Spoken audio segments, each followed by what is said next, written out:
The year was 1943. Across the heartland of America, behind tall fences and barbed wire, German prisoners of war lined up in neat rows. They stood under the watch of American guards, boots crunching on gravel, cold wind sweeping across open fields. These men had fought across North Africa and Europe.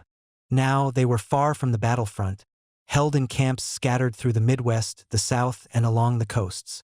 Each week, trucks rolled through the gates carrying wooden crates stamped with a red cross. The men didn't know what to expect the first time the crates arrived. They had seen rations at the front grow thin as the war dragged on. Back in Germany, families lived on bread, potatoes, and turnips. Coffee had been replaced with bitter substitutes. Even meat had become rare, with small portions saved for soldiers at the front. When the first packages were opened, silence fell over the group. Inside were items they hadn't seen in years. Real coffee, sugar, butter sealed in tins, chocolate bars wrapped in shiny paper, cigarettes stacked neatly in rows. There was Spam and canned beef, powdered milk, cheese, and even small bars of soap. Everything was clean, neatly packed, and fresh. The packages came from the American Red Cross, part of an agreement under the Geneva Convention. Each was meant to keep a prisoner healthy and fed. The amount of food was generous, about 2,500 calories a day, far more than many civilians back home were getting. For German soldiers used to ration cards and hunger, it was almost unbelievable. The first reaction among many of the prisoners was suspicion. Some thought it was a trick, a form of propaganda meant to make them lower their guard. Officers told their men to be careful, to treat the goods as if they might be poisoned or spoiled. But after a few weeks, it became clear the food was safe. The guards ate the same kind of rations. The prisoners began to realize that what they had been told about America might not be true. In some camps, the arrival of packages became a ritual. Men gathered to divide the goods, counting out each portion with military precision. Cigarettes quickly became a form of currency. A tin of butter might be traded for a bar of chocolate. A pack of cigarettes might be worth a piece of canned beef. Within weeks, the camps developed their own economies, small black markets that mirrored the wartime economies of the nations outside the fences. This abundance created tension. The year was 1943. Across the heartland of America, behind tall fences and barbed wire, German prisoners of war lined up in neat rows. They stood under the watch of American guards, boots crunching on gravel, cold wind sweeping across open fields. These men had fought across North Africa and Europe. Now they were far from the battlefront, held in camps scattered through the Midwest, the South, and along the coasts. Each week, trucks rolled through the gates carrying wooden crates stamped with a red cross. The men didn't know what to expect the first time the crates arrived. They had seen rations at the front grow thin as the war dragged on. Back in Germany, families lived on bread, potatoes, and turnips. Coffee had been replaced with bitter substitutes. Even meat had become rare, with small portions saved for soldiers at the front. When the first packages were opened, silence fell over the group. Inside were items they hadn't seen in years. Real coffee, sugar, butter sealed in tins, chocolate bars wrapped in shiny paper, cigarettes stacked neatly in rows. There was Spam and canned beef, powdered milk, cheese, and even small bars of soap. Everything was clean, neatly packed, and fresh. The packages came from the American Red Cross, part of an agreement under the Geneva Convention. Each was meant to keep a prisoner healthy and fed. The amount of food was generous, about 2,500 calories a day, far more than many civilians back home were getting. For German soldiers used to ration cards and hunger, it was almost unbelievable. The first reaction among many of the prisoners was suspicion. Some thought it was a trick, a form of propaganda meant to make them lower their guard. Officers told their men to be careful, to treat the goods as if they might be poisoned or spoiled. But after a few weeks, it became clear the food was safe. The guards ate the same kind of rations.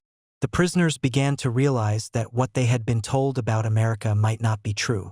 In some camps, the arrival of packages became a ritual. Men gathered to divide the goods, counting out each portion with military precision. Cigarettes quickly became a form of currency. A tin of butter might be traded for a bar of chocolate. A pack of cigarettes might be worth a piece of canned beef. Within weeks, the camps developed their own economies, small black markets that mirrored the wartime economies of the nations outside the fences. This abundance created tension. Officers expected to take a larger share, following military tradition. Enlisted men sometimes resisted, arguing that everyone was equally a prisoner now. Fights broke out over distribution. Some men hid extra food under their mattresses. Others hoarded cigarettes to trade later. American guards watched but rarely intervened unless violence threatened to break out. The shock for the prisoners went beyond the food itself.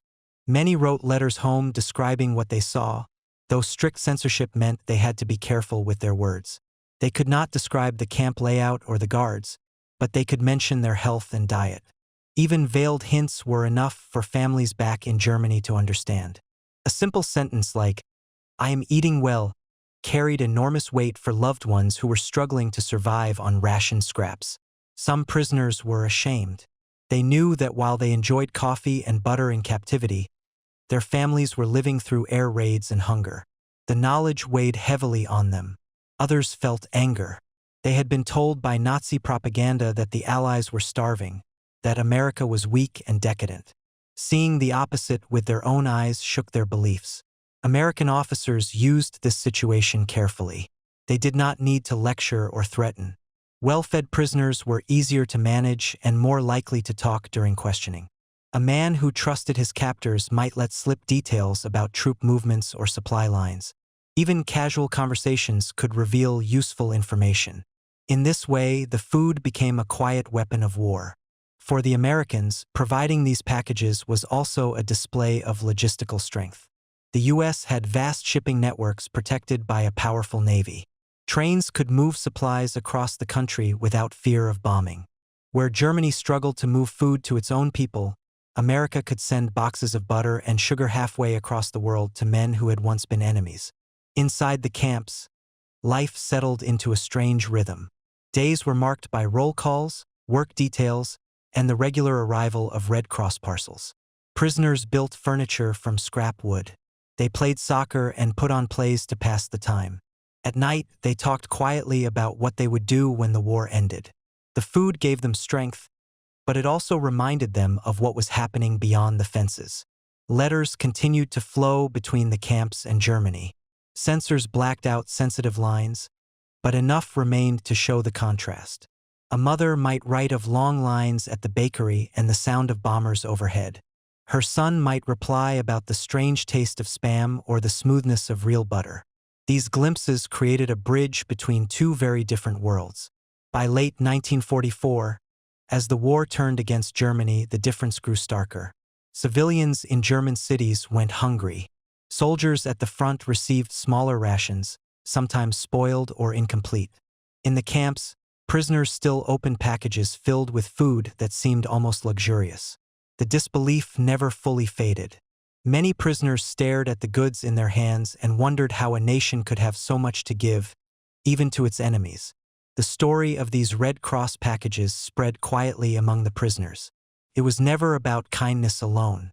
It was about power, logistics, and the rules of war. But to the men who opened those boxes, it felt personal. Each item told them something about the world outside the wire and about the war they had once believed they understood. The boxes came from long lines of warehouses, railroads, and ships that stretched from the United States to camps across the world. Each crate carried the Red Cross symbol, a mark that both sides of the war were supposed to respect under the Geneva Convention. The contents inside were carefully measured and packed. Every package had the same list of items, checked by workers who followed strict guidelines. Inside, there were cans of meat and fish, usually Spam or corned beef. There was powdered milk sealed in waxed cartons. Bars of chocolate were wrapped in foil. Small bricks of cheese were packed in tins. Coffee came in packets, dark and strong. Sugar was included in measured bags, along with salt and a few other basics.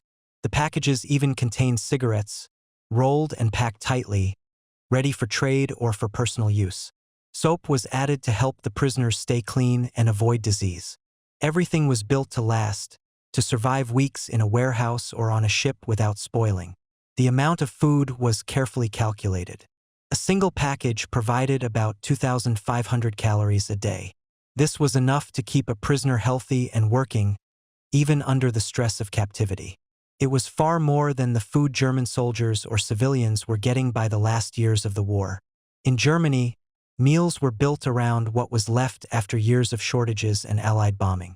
Families had ration cards that allowed them a few ounces of meat per week, if any was available at all. Coffee was replaced with a bitter drink made from roasted barley or other substitutes. Many meals were simple. Bread made with fillers like sawdust or turnip flour, thin soups with cabbage or potatoes. The contrast was striking. The logistics of getting these packages to camps was complex. The American Red Cross handled the organization and worked closely with the U.S. military. First, the goods had to be collected from factories and farms across the country. Trains carried them to ports along the East Coast. From there, they were loaded onto ships bound for Europe, North Africa, or the Pacific. These supply routes were dangerous. German U-boats hunted Allied ships, trying to cut off supplies. But by 1943, Allied naval power had grown strong enough to keep most routes safe. Convoys of merchant ships sailed under the protection of destroyers and aircraft. This made it possible for the flow of goods to continue with few interruptions. Once the ships reached their destinations, the crates were unloaded and sorted again. Trucks and trains moved them to individual camps. At each step, records were kept. The Red Cross had to track how many packages went where, making sure that each prisoner received his share. This level of control was part of what made the system work. Even during a global war, the process stayed consistent. Inside the camps, the arrival of these packages became part of the daily routine. Guards unloaded the boxes under watchful eyes. German prisoners counted the parcels as they came in, making sure nothing was missing. Distribution was done by the prisoners themselves, following their own military structure. Officers were usually in charge, dividing the food among the men. The quality of the items stood out. The meat was tender and flavorful compared to what many prisoners had eaten in years. The chocolate tasted rich. The coffee was real coffee, not a substitute. Even the soap was a surprise. In Germany, hygiene products had become scarce. Simple things like the first time the packages arrived, the prisoners stared at them with suspicion. The wooden crates were marked with the Red Cross, stacked neatly in the back of a truck. The American guards unloaded them without expression, then stood back as the German officers stepped forward to inspect the delivery. The officers had been trained to see deception everywhere. They knew that propaganda came in many forms, and they did not trust what they could not control. When they saw the neat rows of canned meat, chocolate, sugar, and cigarettes, their first thought was that it was a trick. Some whispered that the food might be spoiled or even poisoned. Others believed the Americans wanted to show their wealth to break the prisoners' morale. The officers ordered the first packages opened with care. A few men were told to taste the food under watch. When no one became sick, the officers allowed the rest of the men to eat, but they kept a close eye on everything. Even after the first doubts faded, suspicion lingered. Many of the prisoners had grown up hearing that the Allies were weak and near collapse. They expected their captors to be poor and desperate. Instead, they saw abundance. The chocolate was rich. The meat was fresh and plentiful. The cigarettes were better than anything they had smoked in years. These were not the rations of a nation at war. To the prisoners, it felt like proof that the world outside the wire was very different from what they had been told. The food quickly took on a value far beyond its calories. Cigarettes became the most important item in the packages. Even men who did not smoke wanted them. Cigarettes were easy to count and easy to trade. Within weeks, they became the camp's currency. A tin of butter might be worth 10 cigarettes. A chocolate bar might cost 5. A small piece of canned beef could be traded for even more. With this new currency, a black market formed almost overnight. Men who received extra items would sell or trade them. Some hoarded cigarettes in hidden caches, waiting for the value to rise. Others gambled, playing cards with cigarettes as stakes. The American guards watched this with quiet interest. They rarely stepped in as long as no fights broke out. The economy kept the prisoners busy and gave them something to think about besides escape. This new wealth also created divisions inside the camp. German military structure did not disappear just because the men were prisoners. Officers still expected obedience and respect. They also expected to take a larger share of the goods, following the traditions of the army. Enlisted men did not always agree. They argued that captivity had made everyone equal. When an officer took more than his share of chocolate or cigarettes, tempers flared. In some camps, the officers set strict rules for distribution. They held roll calls, counted every package, and assigned guards from among their own men to watch the process. These rules kept order, but they also bred resentment. Enlisted men saw the officers living better while they went without. Fights broke out in the barracks at night. Punches were thrown over a missing tin of meat or a stolen pack of cigarettes. As the black market grew, so did its complexity. Men with leadership skills organized trade networks. They kept track of who owed what, almost like bankers. A man could promise to deliver 2 tins of Spam next week in exchange for cigarettes today. These arrangements were recorded on scraps of paper or simply remembered. If someone failed to pay, there were consequences. Debt could mean beatings or public shaming. The system was crude, but it worked. Some prisoners became rich by camp standards. They always seemed to have extra cigarettes, better food, and small comforts like extra blankets. Others struggled, especially those who were sick or weak and could not work or trade effectively. This imbalance mirrored the outside world, where war had created its own winners and losers. American guards noticed the changes but did little to interfere. They understood that the economy helped keep the camp stable. A busy prisoner was less likely to plan an escape or cause trouble. The guards also saw that well-fed men were easier to manage. Hunger led to unrest. Full stomachs brought quiet. Not all tension was between officers and enlisted men. Regional rivalries also played a role. Prisoners from different parts of Germany sometimes formed groups, favoring their own in trades and deals. Old grudges resurfaced. A man from Bavaria might refuse to trade with a man from Prussia, no matter the offer. These divisions made the camp's social world even more complicated. The black market also became a source of intelligence for the Americans. Interrogators learned to listen carefully during questioning. A prisoner might reveal more than he intended while discussing a trade or a debt. A casual mention of how many cigarettes an officer owed him could lead to clues about ranks, units, or movements outside the camp. The information was small, but in wartime, even small details mattered. As the months passed, the system grew stronger. New prisoners arrived and quickly learned the rules. They brought news from the front, stories of battles lost and cities bombed. These stories spread through the camp like smoke. They mixed with the daily rhythm of trade and barter, creating a strange world where war and captivity blurred together. By late 1944, the packages had become more than just food. They were symbols of power. Every box that arrived reminded the prisoners of who controlled their fate. The Americans had so much that they could give freely to their enemies. The Germans, once proud and confident, were now dependent on those gifts. This knowledge weighed on the men. Some accepted it quietly. Others fought against it, clinging to old beliefs even as they smoked American cigarettes and ate American chocolate. The drama played out day after day inside the fences. It was not the drama of battle with guns and explosions, but it was no less intense. It was a struggle over pride, survival, and the meaning of loyalty. The packages had started as simple deliveries under the rules of war. Over time, they became the heart of life in the camps, shaping relationships, creating conflict, and revealing the hidden power of food in a world at war. The first time the packages were opened, many prisoners stood frozen, staring at the food as if it were some kind of illusion. Men who had marched through the deserts of North Africa and the forests of Europe now found themselves holding bars of chocolate and tins of butter.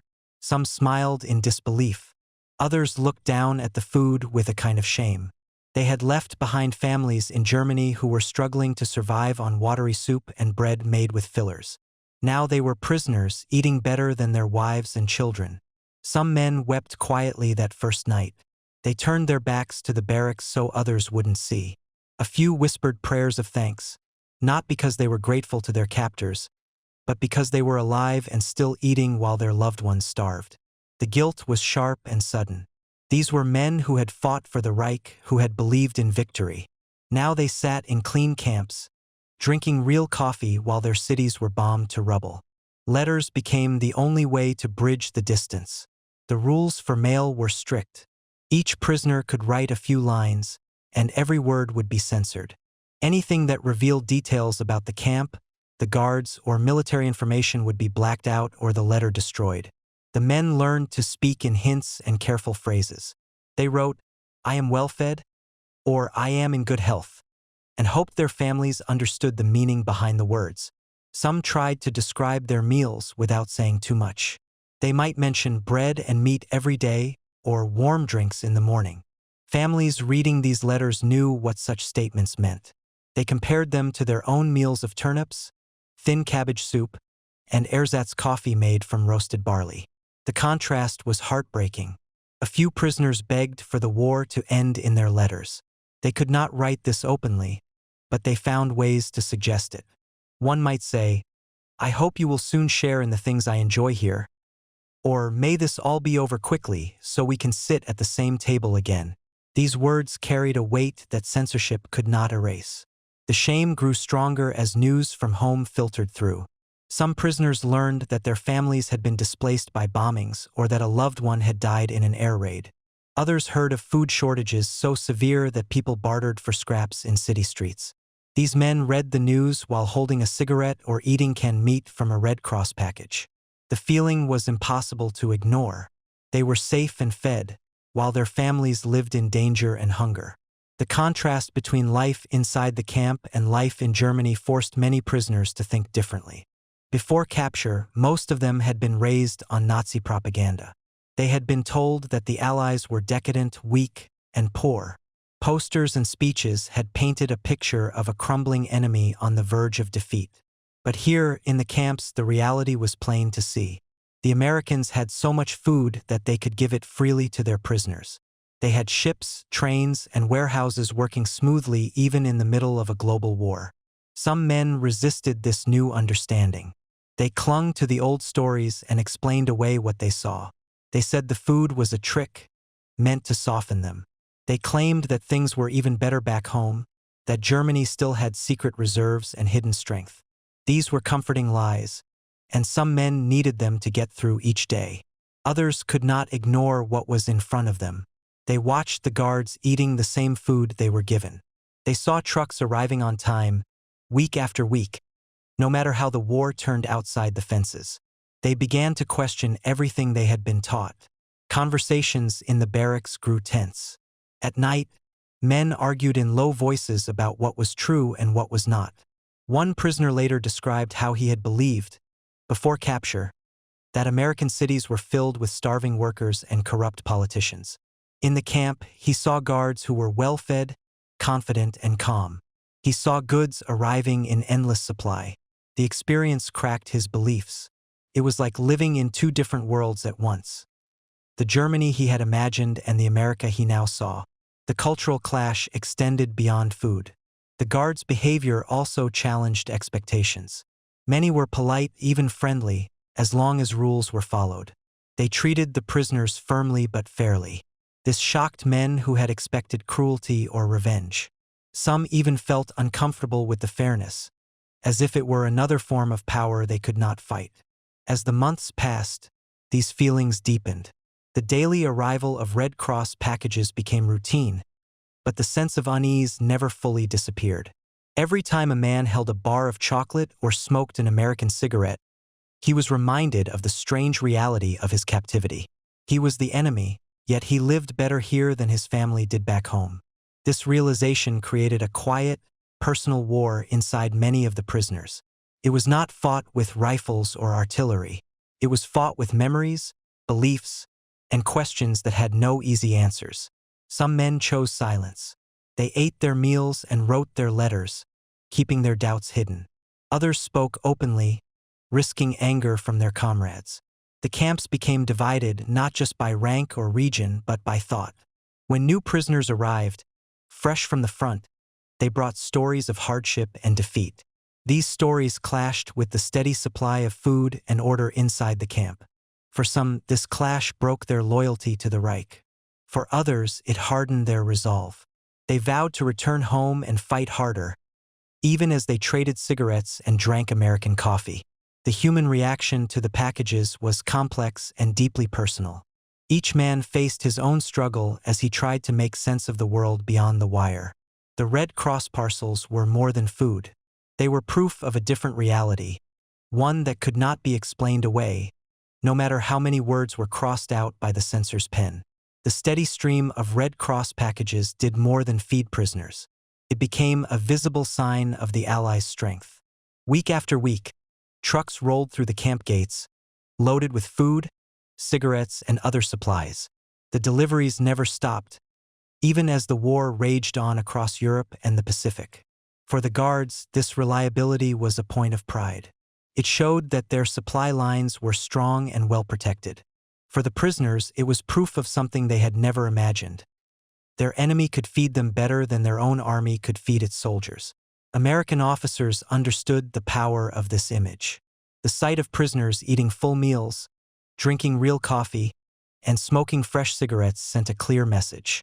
It told both sides that the Allies were winning not only on the battlefield but also in the warehouses, factories, and shipping lanes.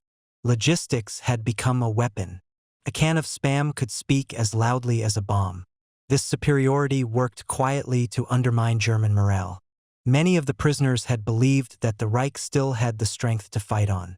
They had been told that the Allies were weak, their cities in chaos, their people starving. The packages destroyed that illusion. Each delivery was a reminder that the Americans had resources to spare. They were not struggling. They were not desperate. They had enough food to feed their own troops and still give generously to their captives. The effect reached beyond the camp fences. News of the packages spread through letters, even when heavily censored. A single line such as, "I am eating well," spoke volumes to families back home. They compared those words to their own lives, where food was scarce and nights were spent in bomb shelters. The contrast was stark. A son or husband who had been captured now lived in comfort, while those who remained free endured hunger and danger. This contrast created quiet cracks in Nazi propaganda. The regime had promised a final victory and painted the Allies as weak and decadent. But here was evidence to the contrary, carried in the handwriting of captured soldiers. The truth slipped past the censors in fragments and hints, enough to raise questions in the minds of those who read them. The Americans also saw another opportunity. A well-fed prisoner was easier to manage and easier to question. Hunger made men angry and defiant. Comfort made them calm and talkative. Interrogators noticed that prisoners who trusted their captors often revealed small details without realizing their importance. A casual remark about a unit's movement or the name of a commander could provide useful intelligence. Some of this information came not during formal questioning, but in casual conversation. A prisoner might complain about a long march, mention the type of equipment his unit used, or talk about shortages he had seen at the front. Each fragment added to a larger picture. The Americans knew that every detail mattered. By keeping the prisoners well-fed and healthy, they encouraged this flow of information. The Red Cross parcels also helped maintain order inside the camps. Food shortages could have led to riots or escape attempts. Instead, the regular supply of goods gave the prisoners something to focus on besides rebellion. They built routines around the packages, dividing and trading the contents, creating their own internal economy. This stability freed the guards to focus on other duties and reduced the need for force. Photographs of the camps showed another layer of the story. Images of German prisoners sitting at wooden tables, eating hearty meals, and playing soccer in open fields were powerful. These photos were sometimes shared with the American public to demonstrate fair treatment of prisoners. They also reached neutral countries, where they countered German claims of mistreatment. The Germans, of course, knew that their civilians were living very different lives. Allied bombers were striking cities night after night. Food was scarce, and transportation was unreliable due to destroyed railroads and bridges. In some cities, people bartered in the streets for scraps. Against this backdrop, The image of German soldiers in American camps enjoying regular meals was jarring. This difference became part of the larger propaganda war. The Allies could point to the camps as proof of their adherence to the Geneva Convention. They treated prisoners humanely, even while fighting a brutal global conflict.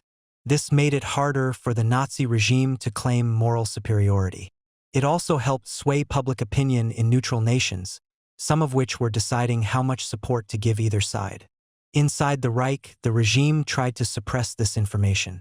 State-controlled newspapers and radio broadcasts avoided mentioning the Red Cross packages. But letters from prisoners still made their way through, even if partially censored. Families who read between the lines understood the truth.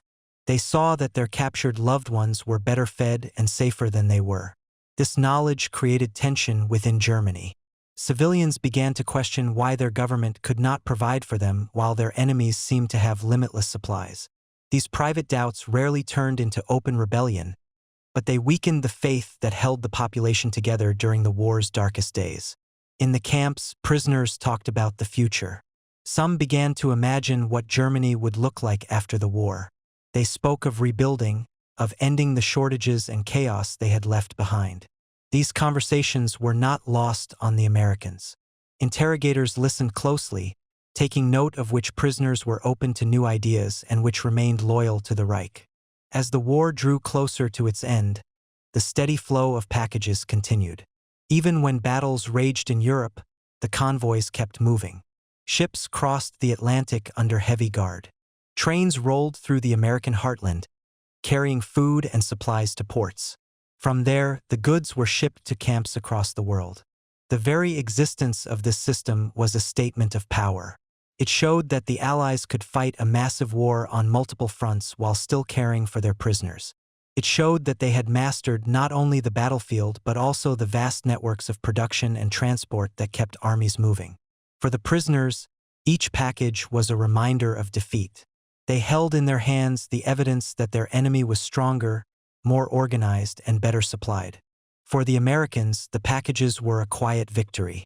They proved, without speeches or slogans, that the tide of the war had turned. When the war ended, the fences opened and the prisoners began their long journeys home. Trains carried them to ports, where ships waited to take them back across the ocean. Many of them stepped onto German soil to find a country they barely recognized. Cities were in ruins, whole neighborhoods turned to ash. Bridges had collapsed, rail lines twisted by bombing. Food was still scarce, and the streets were crowded with displaced families searching for shelter. The men returned with memories of a different world. They had spent years behind fences, but those years had shown them things they had never expected to see. They had seen America's strength up close. They had seen warehouses filled with goods, trucks that arrived on schedule, guards who treated them firmly but fairly. Most of all, they had seen that their captors could feed and house them even while fighting a war across the globe. It left an impression that did not fade. Some of the men carried guilt. They had eaten well while their families had gone hungry. They remembered the taste of chocolate and real coffee, and they thought of the turnip soup and ration bread back home. Letters they had received during captivity came back to mind. Those letters spoke of hardship, of nights spent in bomb shelters and days spent standing in line for food. The contrast was painful. Others returned with questions. They had believed the Reich stories about the Allies, about a world ruled by decadence and corruption.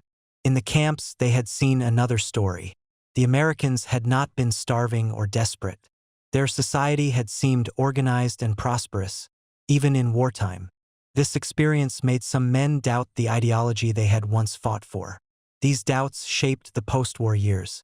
Many former prisoners became voices for rebuilding Germany in a new way. They spoke in town meetings and small gatherings, urging their neighbors to think about democracy and cooperation.